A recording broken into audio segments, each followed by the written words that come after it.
Hi everyone, I'm Rose Belbisaya and my topic is all about the growth of technical vocational schools under the technical vocational institution.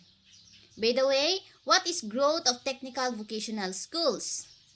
Technical vocation, this is a specialized technology education designed to train in such field as agriculture, trade and industry, fishery and home economics.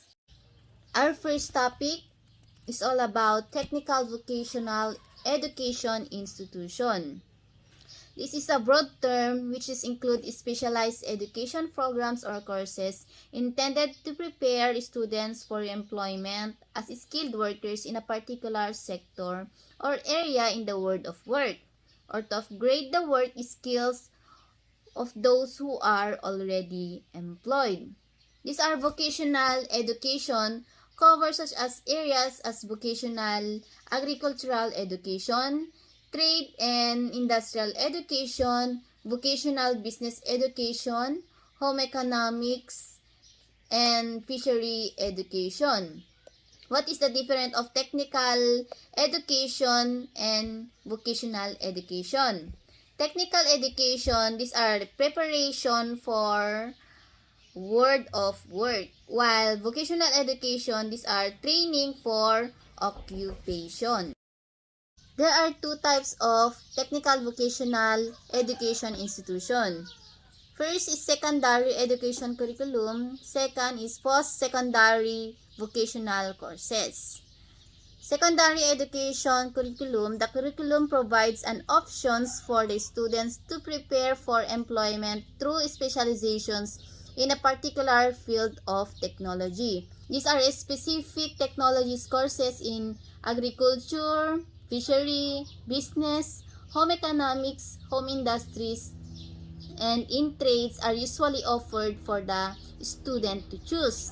While post-secondary vocational courses, this is type of vocational education intended for general secondary school graduates interested to prepare for employment as skilled workers in a particular field of technology.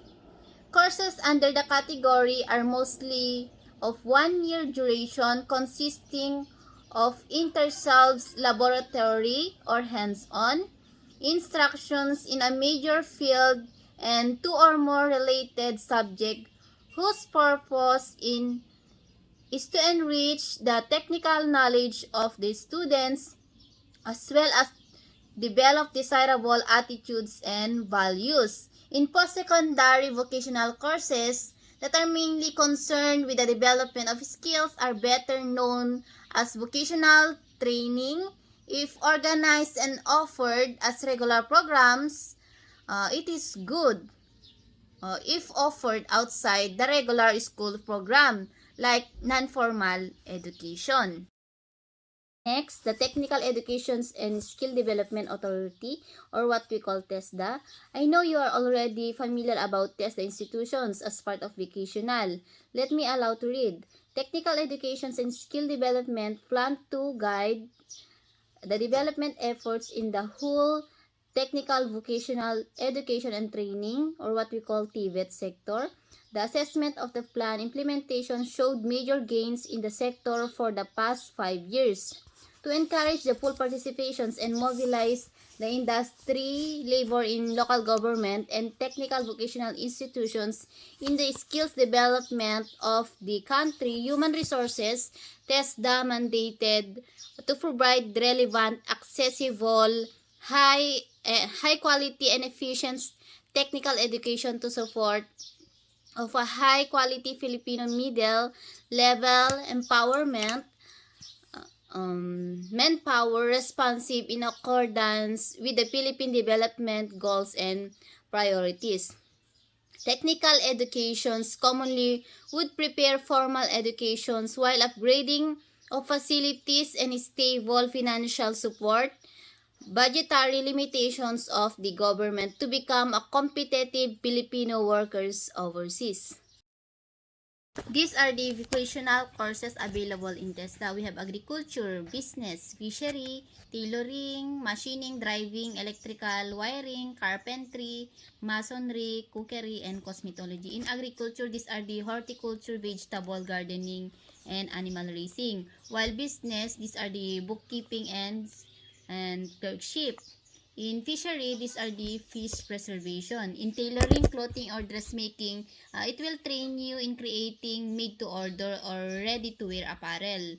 While machining, it can set up and operate variety of machine tools. In driving, it will train you in operating automobiles. While electrical wiring, these are the study about circuit protection and electrical installations of cabling, switches through socket and light fitting structure.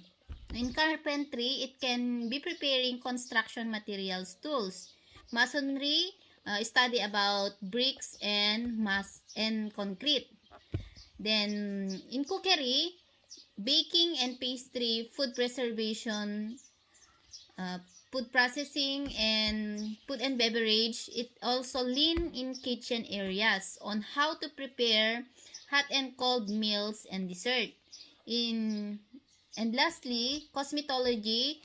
This is a beauty care, cosmetic skin treatment, hairdressing, and nail care. The difference between technical and vocational training. The major difference between technical and vocational training may seem somewhat semantic in nature. It is most related to the subject that each focuses on. Vocational training often refers to education and training that focuses more on practical skills and being able to perform tasks related to working in a particular industry.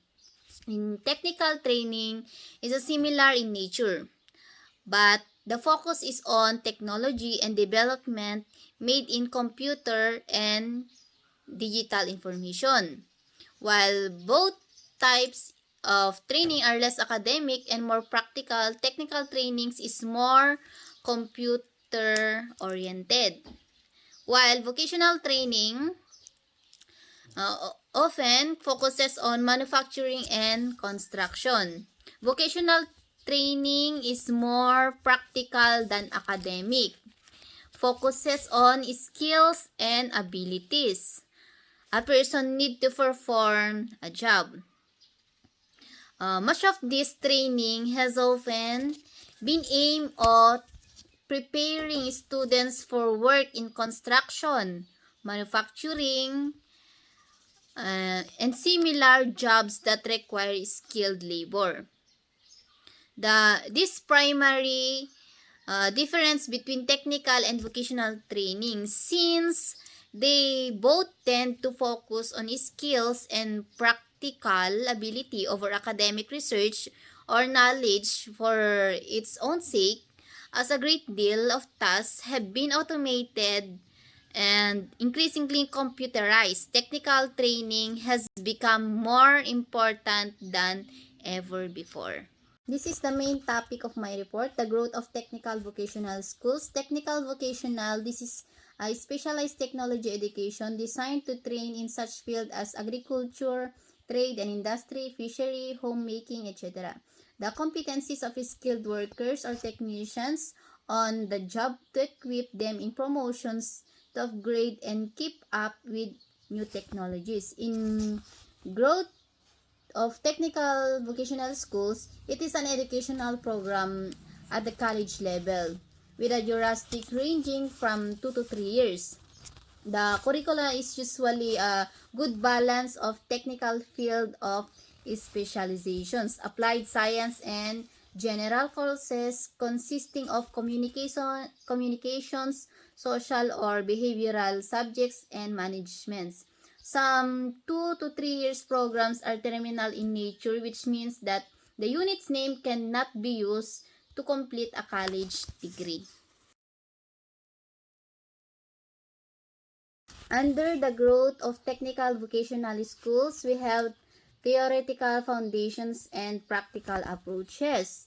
The aim of this study was an experimental research in vocational schools intended to the development of the system of educational process information taking into account the structure of the ICT competence of skilled workers and the trends of the information technology. The socioeconomic transforming processes of globalizations and integration into the world community.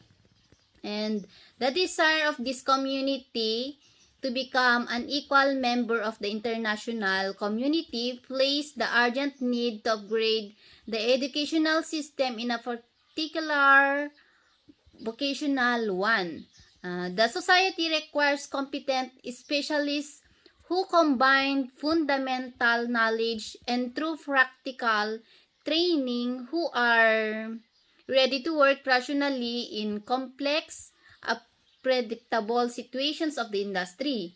The task of the vocational education and training, or VET, in this condition is to ensure young people's training of contemporary and future labor markets, to focus on the needs of leading enterprises, and to guarantee the vocational schools leaders the competitiveness of the received worker qualification. In rethinking the structure and content of training at vocational schools, the introductions of multi-level educational process, the use of advanced forms and methods of vocational education, especially while training workers and specialists for high-tech industry. Innovative technologies in the industry are mainly aimed at informations of production processes. There is a growing need for highly skilled workers available to master these technologies in a short time.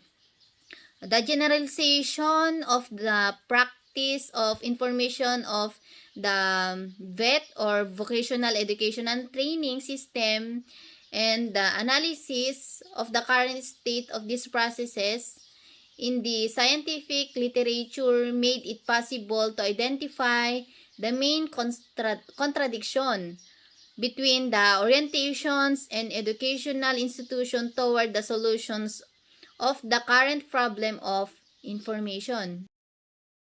Aside from theoretical, we also have four advantages of vocational education and training. We have number 1, low-cost education. Number 2, job-ready. Number 3, easy employment. And number 4, success in career. The first advantage is low cost of education. Not everybody can meet the expenses of college to do 4-year degree program. With the additional cost of various other expenses during the course, vocational courses are generally low-price alternative for individuals who do not want to take up a loan to go to university. Many vocational courses are similar to a 4-year degree, which offers employments to the students after the program. This makes them pretty useful for those who do not have the resources to shell out cash of a college grade. Second advantage is job ready. Job ready is a vocational studies formulate an individual for a precise job. It trains a person with skills and ability compulsory to do a specific job, such as interior designing, fashion designing, auto repairing, computer networking, and others. Many a time, the program for those courses is arranged after taking recommendations from the local employers, along with the classroom guidelines. Practical knowledge, these students are trained through fieldwork. Workshop-based education is also emphasized to give the students hands-on knowledge on a given subject. This formulates the students for the job at hand, and thus he is capable of giving full integrity to his job due to the vast understanding.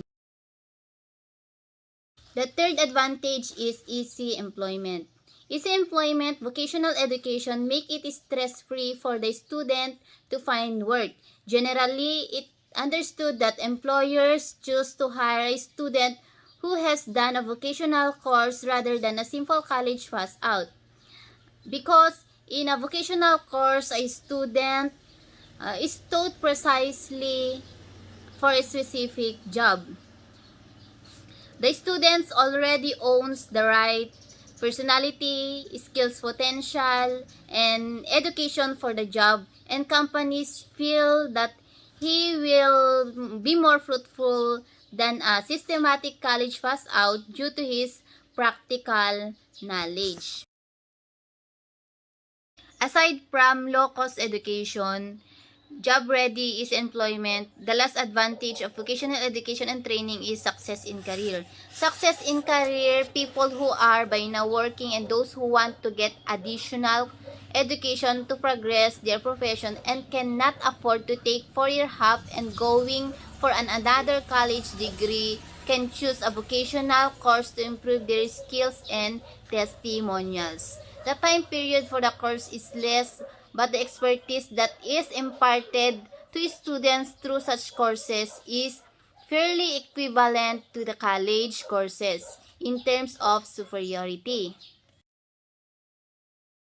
Next topic is the importance of vocational education. Vocational educations and training or VET has many benefits when it comes to furthering your business career. Enrolling in vocation education courses can help develop new professional skills, improve your current skills, or retain for new employment.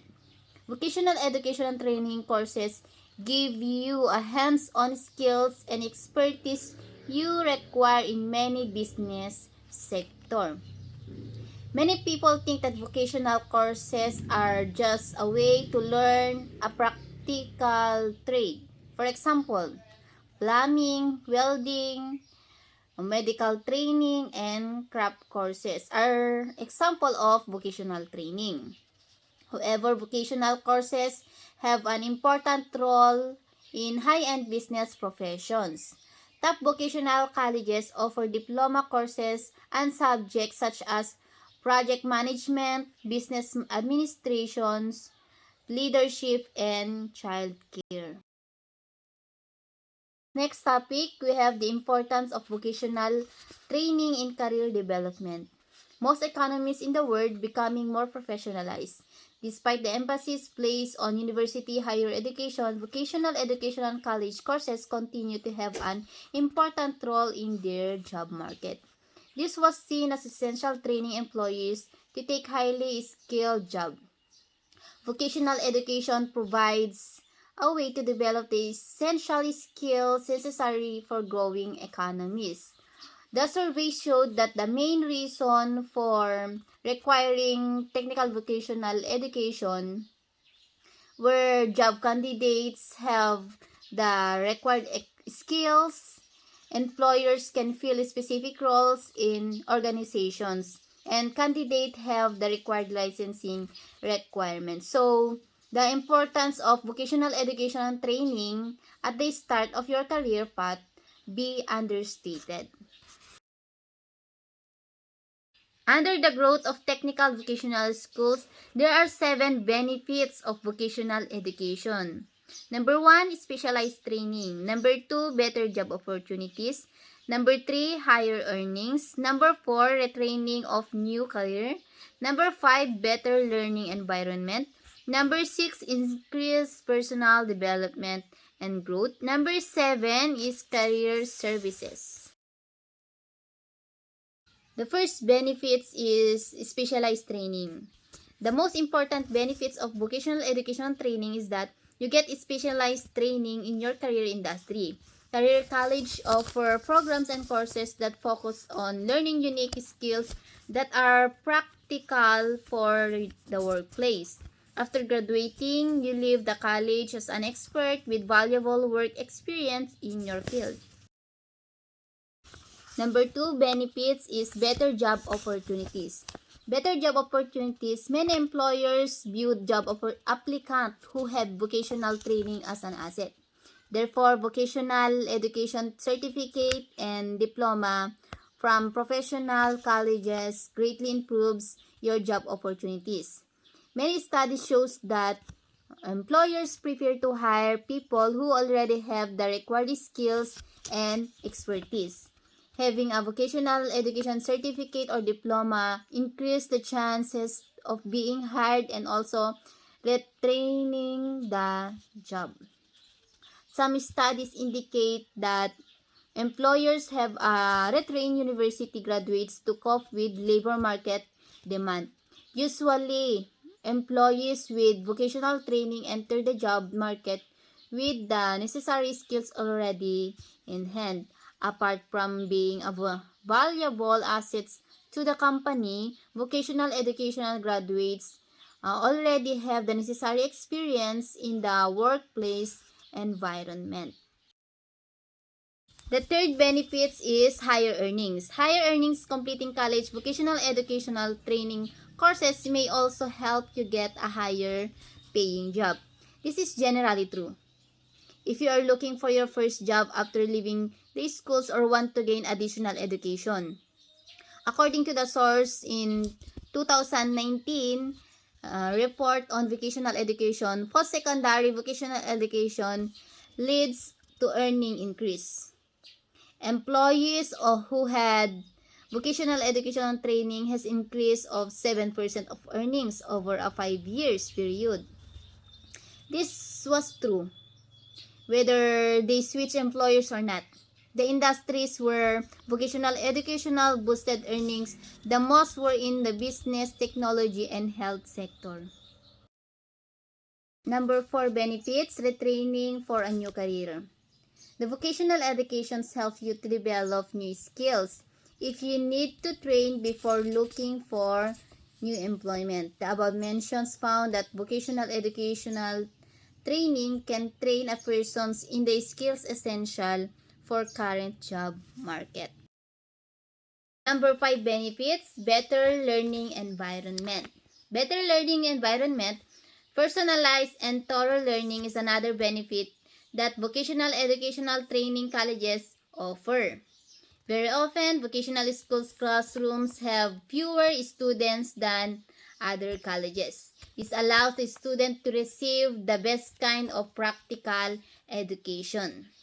Smaller classes also mean that it is easier to develop friendships with other students. Isn't it? Okay. Yes.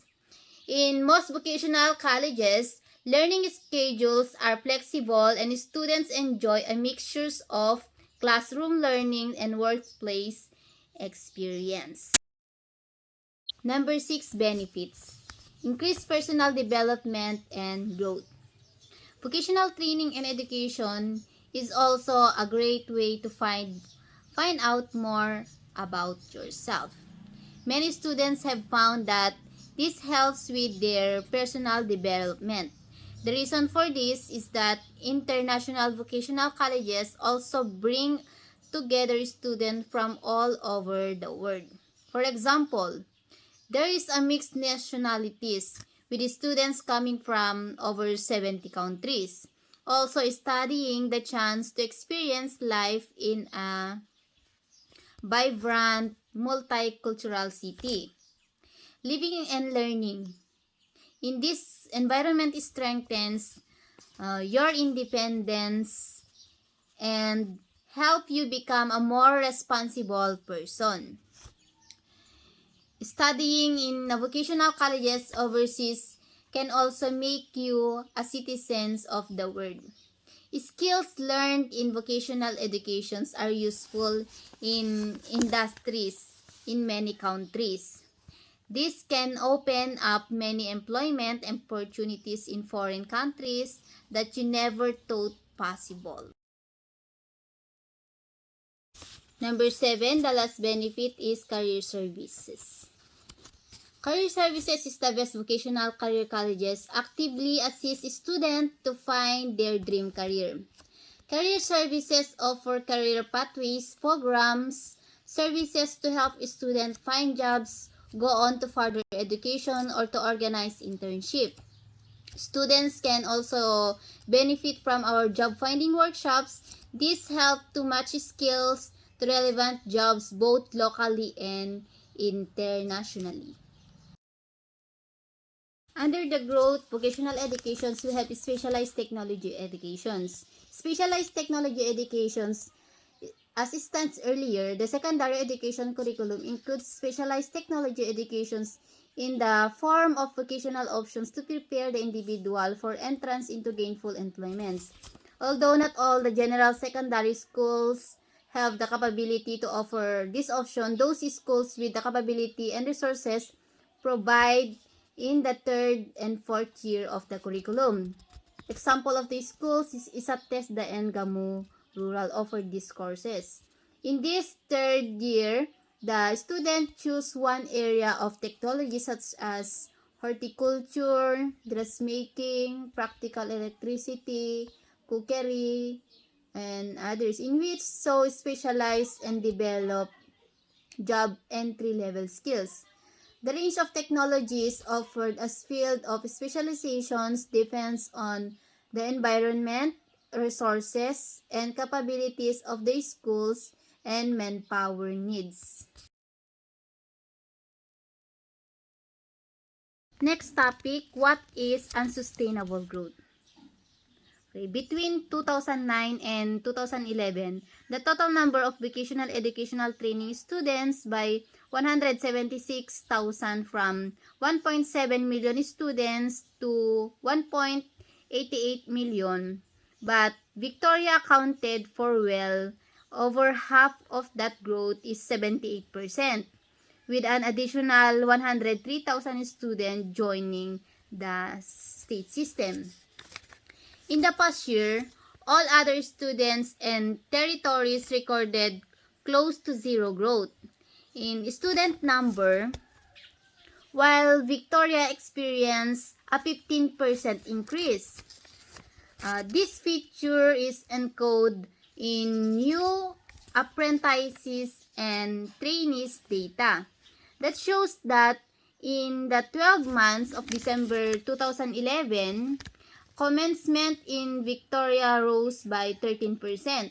Excluding Victoria's result, Australian apprentice and trainee commencement fell by 3% overall. Of perhaps greater concern, all of the growth in commencement both in Victoria and nationally is occurring in non-trade rather than trades. Victoria's growth stands out when you compare it to states like Western Australia and Queensland that are reported experiencing high demand for skills but recording minimal growth. The opening up of the training market in Victoria combined with the rapid rise in students' number has raised questions about the level of quality. Of course, being taken up, primary students and courses data provide a first glimpse at the answer to this question.